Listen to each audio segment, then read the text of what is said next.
യേശു ജെറുസലേമിലേക്ക് വരുന്നെന്ന് കേട്ട് ഈന്തപ്പനയുടെ കൈകൾ എടുത്തുകൊണ്ട് അവൻ എതിരേറ്റു. അവർ വിളിച്ചു പറഞ്ഞു, അവർ പാടി,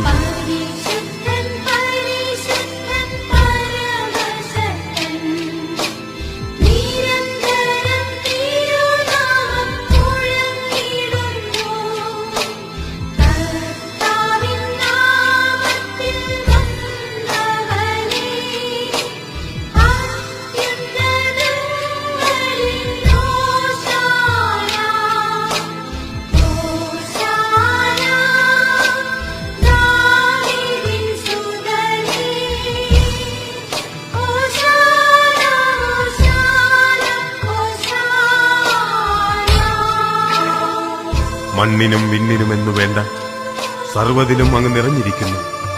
വസ്ത്രമെന്ന പോലെ അങ്ങ് പ്രകാശമണിഞ്ഞിരിക്കുന്നു.